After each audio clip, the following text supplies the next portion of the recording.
Hi everyone, welcome back to the channel. My name is Addison and I'm an author from Toronto, Canada, and I publish under the pen name A. Sage.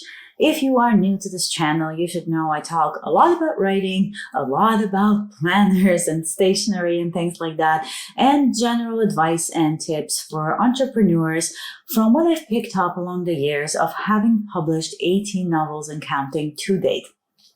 So today is a very, very special day. I am super excited. I've been waiting for this for a while, but we are here to celebrate Killing Grinds. Killing Grinds is very dear to my heart, but it is also the third book in my Orchard Hollow Cozy Mystery series.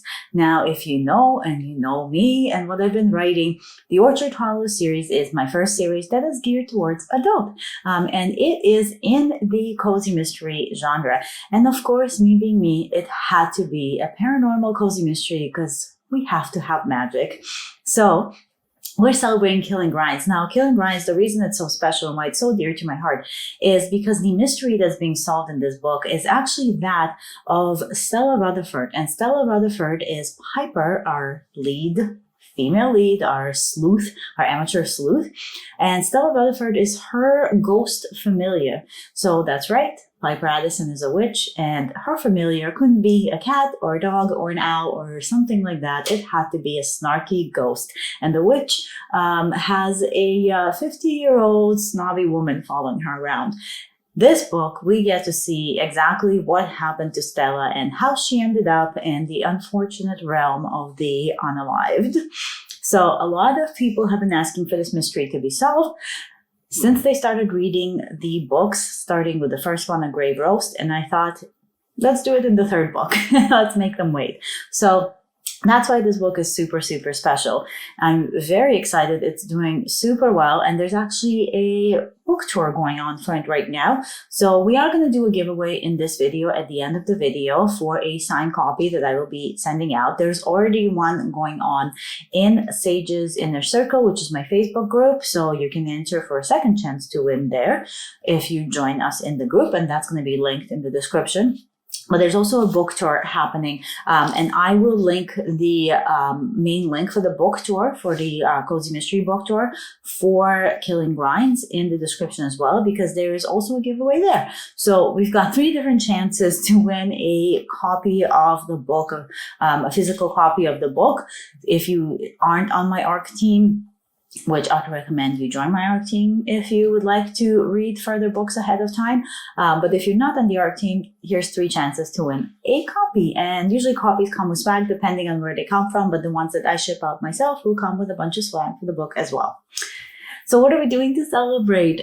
First of all, as you can see, we are in full Christmas mode. There's Christmas everywhere.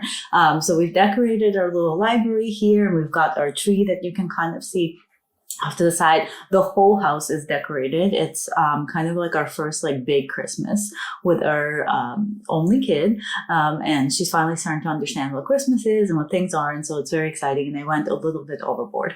I built a whole Christmas village. I don't know why, but I did. Because, what do you do with a toddler? You build a small village of cute things that they can grab at all the time.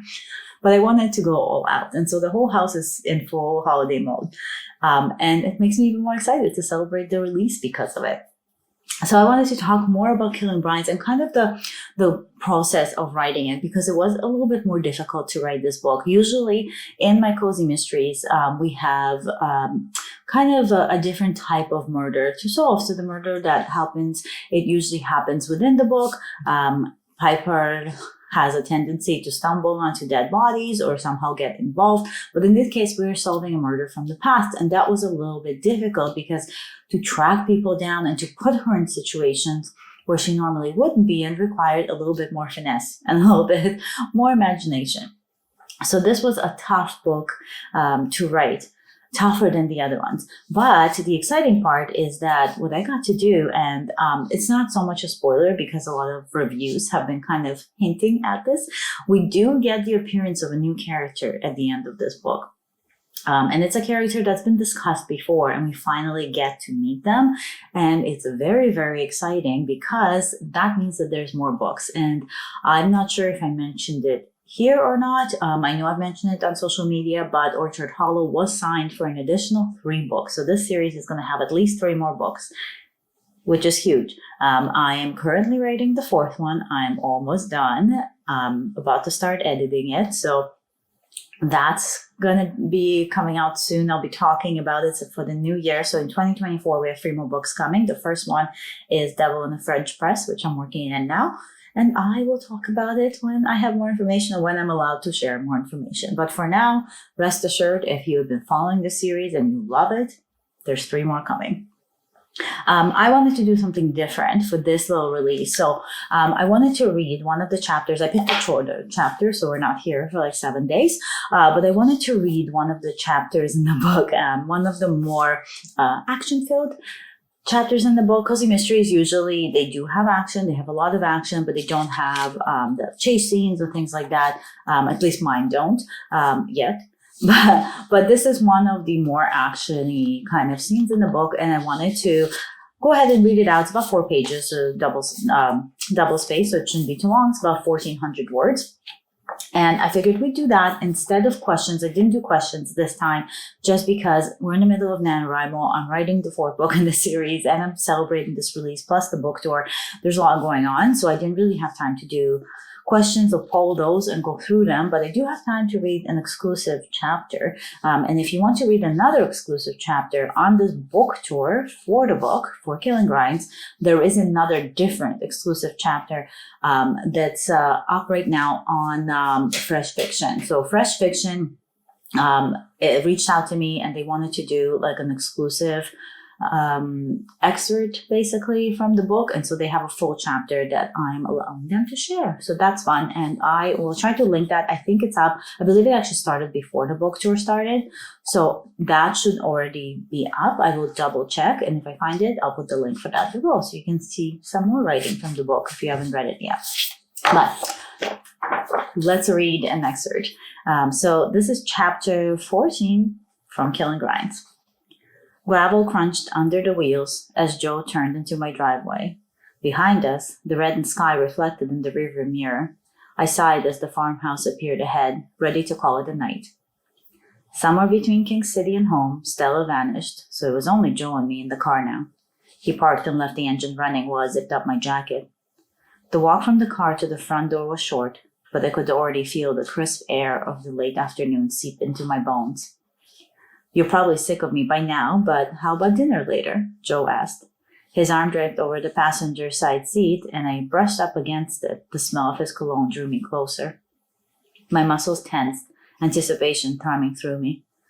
I'm not at all sick of you, I answered. Dinner sounds great. I'm going to pop in to beam me up to check on Rory and help her close up. How does 8 sound?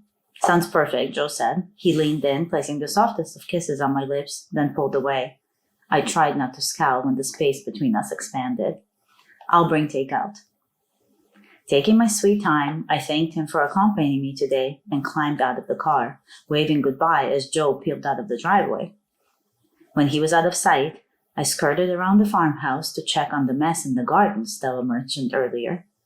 When I reached the cobblestone path leading from the rear of the house to the greenhouse, my jaw slacked. Grant's garden was in shambles.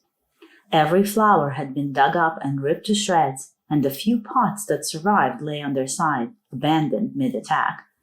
The clinking of nails on wood sounded around the side of the greenhouse as I set off down the path. Harry Houdini, I yelled, fist in the air. My feet pummeled the stones, and I bolted for the raccoon who hung off an open greenhouse window. His chubby behind swayed like a pendulum, while the troublemaker attempted to scramble through the window to get inside. Don't you even think about it, I screeched, sliding in beside him.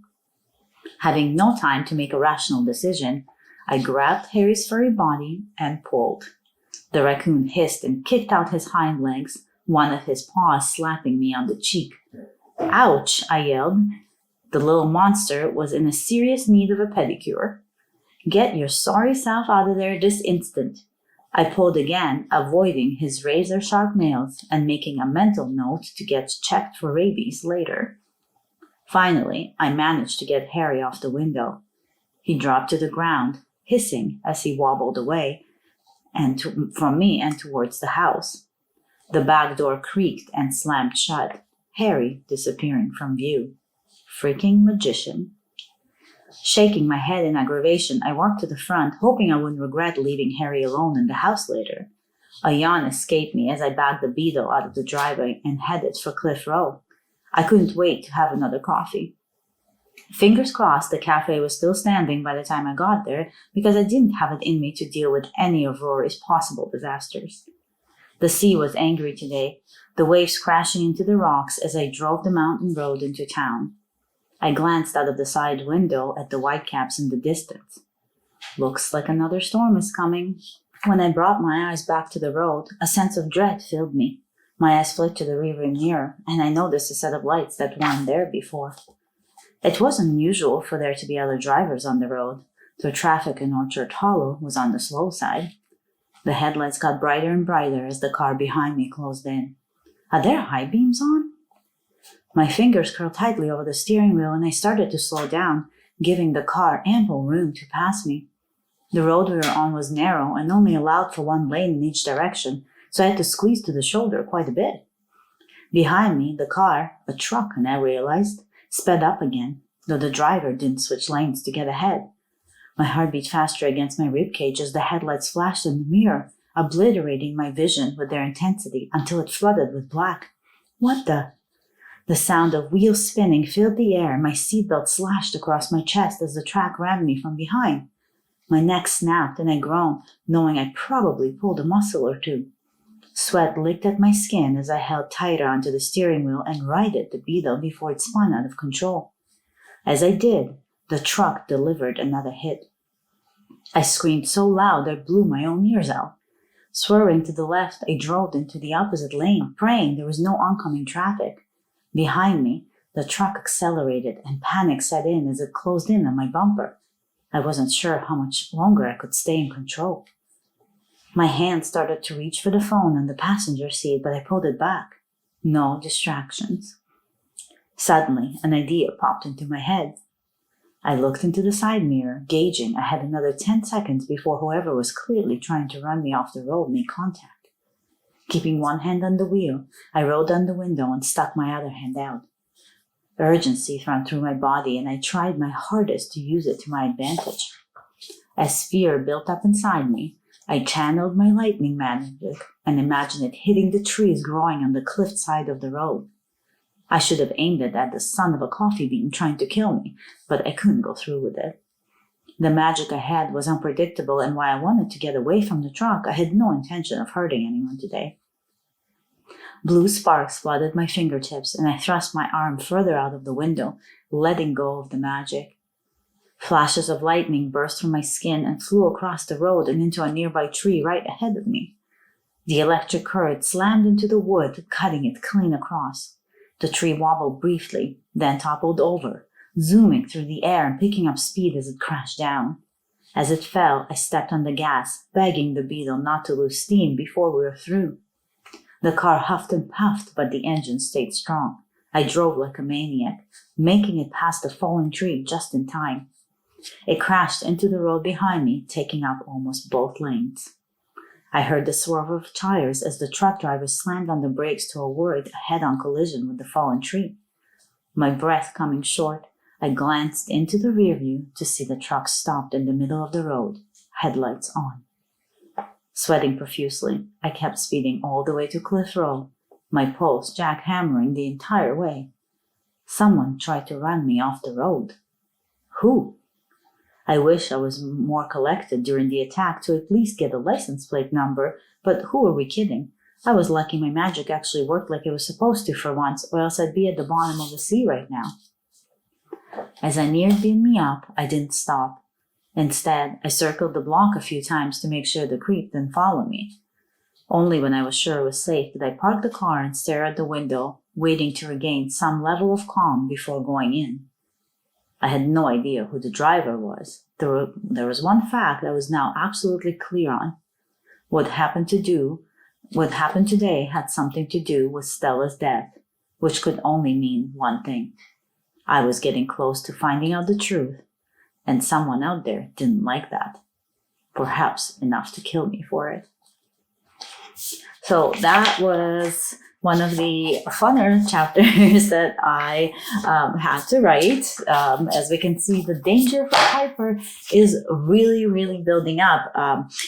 Stella's death was an eventful one, let's say that. And there's a lot of different involvement and people that will have to question and clues that we'll have to collect before we find out what actually happened to our resident ghost familiar. But hopefully Piper can survive this one. Hopefully you enjoyed that too. And if you want to get a copy of the book, or if you want to get a grave roast and start reading the whole series if you haven't already, they're all linked in the description, so you can go ahead and grab it there. I will be sharing some sales coming up on the first book in the series, but for now, if you just want to get Killing Grinds and support the series that way, I would really appreciate it. So thank you for hanging out with me while we celebrate the wonderful birthday of Killing Grinds. Adding another book to the shelf is always super, super exciting when you're an author, and I cannot wait to get my hands on the paperback. If you haven't noticed, I don't have one in my hands yet. I am still waiting for my copies to come in from the publisher, but as soon as I have them, the winners of the giveaways will be getting one. And speaking of, all you have to do to enter for a chance to win a giveaway for a signed paperback is mention who your favorite sleuth of all time is in the comments. So it could be an amateur sleuth, a detective, it could be from books, from movies, it could be someone from real life that you know. Just make sure you mention them in the comments and you'll be entered for a chance to win a signed paperback of Killing Grinds. So with that said, again, thank you for joining me. Thank you for being a part of this channel. If you have not subscribed yet and would like to, then we would love to have you here. And if you are subscribed, then thanks. I love you guys. I love doing these videos and hanging out with you and meeting new people here. I have some fun videos planned for the month of December and for next year. So stick around for that. As always, stay magical and I will see you next week. Bye.